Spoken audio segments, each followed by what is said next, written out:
ஓம் நமச்சிவாய. அன்பு நேயர்களே அனைவருக்கும் வணக்கம். நாம் இப்பொழுது முக்கியமான கிரக பெயர்ச்சியான குரு பகவான் வருகிற மே மாதம் 26ஆம் தேதி வாக்கிய பஞ்சாகப்படியும் திருக்கணிதப்படி ஜூன் 2ஆம் தேதி அவரோட உச்ச வீடான கடக ராசியில் பெயர்ச்சி அடைகிறாருங்க.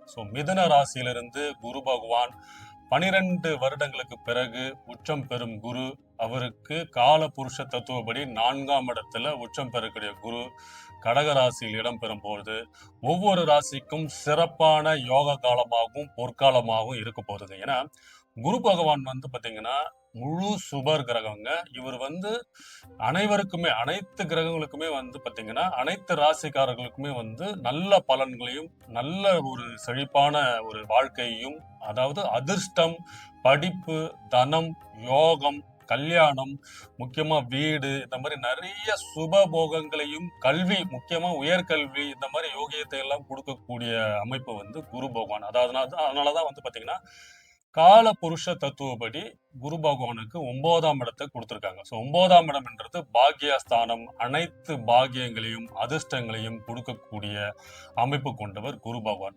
இந்த குரு பகவான் 4ஆம் இடத்தில் கடக ராசியில் உச்சம் பெறும்போது முக்கியமா சில பலன்களை எல்லா ராசிக்குமே கொடுக்க போறாங்க. என்னன்னா 4ஆம் இடம் என்றது ஒரு சுகஸ்தானம், அனைத்து சுகங்களையும் கொடுக்கக்கூடிய இடத்துல குரு பகவான் வரும் பொழுது முக்கியமா வீடு, வண்டி வாகனங்கள், கல்யாணம், திருமணம், உயர்கல்வி, பட்டப்படிப்பு என அனைத்து சகல வசதிகள், அதாவது ஒரு குடும்பத்தில் ஒரு வாழ்க்கையை வெற்றிகரமாகவும் ஒரு சந்தோஷமாகவும் அதிகமாக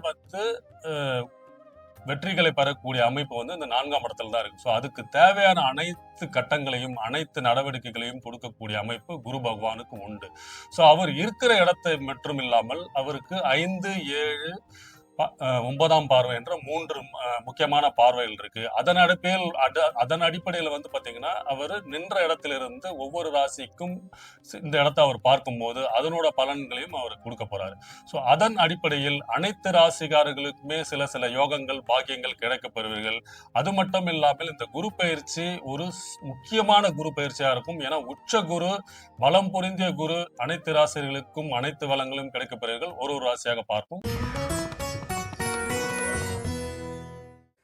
கன்னிராசி நேயர்களே, உங்களுக்கு இந்த குரு பெயர்ச்சி சிறப்பான வாய்ப்புகள், புதிய வாய்ப்புகள், புதிய வேலை, தொழில் என அனைத்து சகல வசதிகள், முக்கியமா தனவரவு, பணவரவு, அதிர்ஷ்ட வாய்ப்புகள் கொடுக்கறதுக்காக லாபஸ்தானத்தில், அதாவது கன்னிராசி உங்க ராசிக்கு 11ஆம் இடத்தில் கடக ராசியில் உச்ச குருவாக பெயர்ச்சியடையும் குரு பகவான் உங்களுக்கு அனைத்து லாபங்கள், உங்களோட ஆசைகள், உங்களோட கனவு திட்டங்களை நிறைவேற்றத்துக்காகவே வராருங்க. ஏன்னா குரு பகவான் 12 வருடங்களுக்கு பிறகு உச்சம் பெறக்கூடிய இடம் கடக வீடு. கடக வீட்டில் உங்களுக்கு 11ஆம் இடம். உங்களுக்கு அனைத்து ஆசைகள், உங்களோட முயற்சிகள் அனைத்தும் வெற்றியாக இருக்கக்கூடிய இடம் 11ஆம் இடத்துல. உங்களுக்கு 4க்கு அதிபதி, 7க்கு அதிபதி, அதாவது பாதகாதிபதியா இருந்தாலும் 11ஆம் இடத்தில் இருக்கும்போது அவர் பாதகத்தையே பண்ணாலுமே உங்களுக்கு அனைத்து யோகங்களையும் பாக்கியங்களையும் கொடுக்க கடமைப்பட்டவர் குரு பகவான். ஏன்னா உங்களுக்கு 4க்கு அதிபதி, சுகாதிபதி இங்க 11ஆம் இடத்தில் இருக்கும்போது அனைத்து சுகங்களையும் கிடைக்க பெறதுல நீங்க முதன்மையா வர்றீங்க கன்னிராசி நேயர்களே.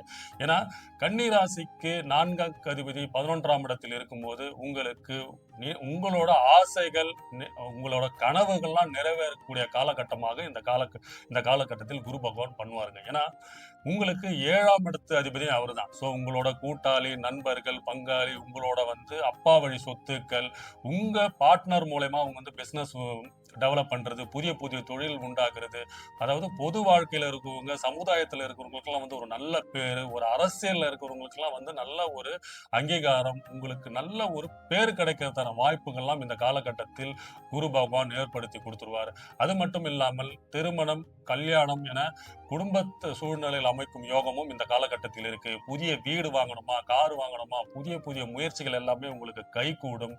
அது மட்டும் இல்லாமல் குரு பகவான் 11ஆம் இடத்தில் இருக்கும்போது அவரு தனஸ்தானம், பொருளாதாரத்தை கொடுக்கும் வாய்ப்பில் இருந்தாலும் அவருக்கு பாத்தீங்கன்னா 3 பார்வைகள் இருக்கு, 5, 7, 9. கன்னி ராசிக்கு அவர் 11ஆம் இடத்திலிருந்து அவர் பாத்தீங்கன்னா 5ஆம் பார்வை அவங்களோட 3ஆம் இடத்தை பார்க்கும்போது உங்களுக்கு அனைத்து முயற்சிகளையும் வெற்றி அடைக்க செய்வார். புதிய வாய்ப்புகளை கொடுப்பார். அதுதாங்க முக்கியம். ஸோ இந்த காலகட்டத்துல உங்களுக்கு வாய்ப்புகள் கிடைச்சாலே நீங்க வந்து வெற்றியை நோக்கி கொண்டு செல்வீர்கள். ஏன்னா புதன் வந்து உங்களோட ராசி அதிபதி. அவர் வந்து பாத்தீங்கன்னா தொடர்புகள், புதிய புதிய வாய்ப்புக்காக காத்துட்டு இருக்க கிரகம். அவருக்கு இந்த 3ஆம் இடத்தை பார்க்கும்போது, புதிய வாய்ப்புகள், அதிர்ஷ்ட வாய்ப்புகள் உங்கள வீடு தேடி வரும். அந்த வாய்ப்புகள வந்து நீங்க வந்து சாதகமாக பயன்படுத்தி, வெற்றி அடைந்து, புதிய வாய்ப்புகள் உண்டாகிறது. புதிய வேலையில போய் சேர்றது. நீங்க நீண்ட நாளா வந்து இந்த கம்பெனில போய் சேரணும், இந்த தொழில வந்து ஆரம்பிக்கணும். ஒருத்தர்கிட்ட கூட நீங்க கேட்டிருப்பீங்க, "சார் நீங்க வந்து நான் இதெல்லாம் படிச்சிருக்கேங்க, இதெல்லாம் எக்ஸ்பீரியன்ஸ் பண்ணியிருக்கேங்க, இதெல்லாம் எனக்கு தெரியும்னு" ஒரு அப்ளை பண்ணியிருந்தீங்கன்னா, அவர் சொல்லியிருப்பாரு, "ஒரு 3 மாசம், 6 மாசம் கழிச்சு நான் சொல்றேங்கண்ணா." அவர் இந்த காலகட்டத்தில் உங்களுக்கு கால் பண்ணுவாரு, உங்களுக்கு மெசேஜ் அனுப்புவாரு, மெயில் அனுப்புவாரு, உங்கள கூப்பிடுவாரு. அந்த வாய்ப்பு உங்களுக்கு சாதகமாக அமையும். அதன் மூலியமா உங்களுக்கு வந்து நிரந்தர வேலை வாய்ப்பு கிடைக்கப் பெறுவீர்கள். அதன் மூலியமா அதிகமான பொருளாதார வசதி, அதிகமான ஊதியம் கிடைக்கிறதுக்கான வாய்ப்பு. என்னன்னா, குரு பகவான் 11ஆம் இடத்தில் இருக்கும்போது, உங்களுக்கு புதிய வாய்ப்புகளை குடுக்கறதுக்கு தயங்கவே மாட்டாருங்க. ஸோ ஒண்ணே ஒண்ணு தான் நீங்க பண்ணணும். இந்த காலகட்டத்தில நீங்க எடுக்கக்கூடிய முயற்சிகள்லாம் வந்து வாய்ப்புகள நீங்க தட்டவே தட்டாதீங்க. புதிய வாய்ப்புகள் உங்க வீடு தேடி வரும். புதிய வாய்ப்புகள வந்து யூஸ் பண்ணீங்க. அதன் மூலியமா உங்களுக்கு வந்து அதிகமான பொருளாதார வசதி, முக்கியமா பண வரவு அதிகரிக்குங்க. ஸோ இந்த காலகட்டத்தில உங்களுக்கு நீங்க எடுக்கக்கூடிய முயற்சிகள் எல்லாமே வந்து தனவரவாகவும், பொருளாதார வசதியை மேம்படுத்தக்கூடிய காலகட்டமாக இருக்க போதுங்க. 7ஆம் பார்வையா உங்களோட 5ஆம் இடத்தை பார்க்கும்போது, நீண்ட நாளாக வந்து குழந்தை பாக்கியத்துக்காக காத்துக் கொண்டிருக்கும் கன்னி ராசி நேயர்களுக்கு வந்து குழந்தை பாக்கியம் கிடைக்கக்கூடிய அமைப்பு இருக்கு. முக்கியமா ஆண் வாரிசு கிடைக்கக்கூடிய அமைப்பு இந்த காலகட்டத்தில் இருக்கும். வாரிசு உருவாகக்கூடிய அமைப்பு இந்த காலகட்டத்தில் குரு பகவான் கன்னி ராசி நேயர்களுக்கு ஏற்படுத்தி குடுத்துருவார். கூட்டாளிகள் மூலியமா உங்களுக்கு பொருளாதார வசதி அமைப்பு வருது. மனைவி வந்ததுக்கு அப்புறம் உங்களுக்கு தொழில்ல வந்து பெரிய பெரிய திருப்பங்கள் ஏற்படுத்துறது. அதாவது மேரேஜ் ஆனதுக்கு அப்புறம் சில பேருக்குலாம் என் வாழ்க்கையே மாறிச்சுன்னு சொல்லுவாங்க பாத்தீங்களா? அந்த மாரி அமைப்பெல்லாம் இந்த காலகட்டத்தில் ஏற்படுத்தி குடுத்துருவாரு. ஸோ குரு பகவான் 11ஆம் இடத்தில் இருக்கும்போது கன்னி ராசிக்கு ஒரு பொற்காலம்னே சொல்லலாங்க. இஷ்ட தெய்வத்தை வழிபடுங்க. குலதெய்வ வழிபாடு உங்களுக்கு அனுகூலமாக இருக்கும். இந்த குரு பெயர்ச்சி உங்களுக்கு லாபம் பொருந்திய குரு பெயர்ச்சியாக அனைத்து சகல யோகங்களையும் பெறுவீர்கள். இதுல 90% உங்களுக்கு யோகம்னே சொல்லலாங்க. வாழ்க வளமுடன். வணக்கம்.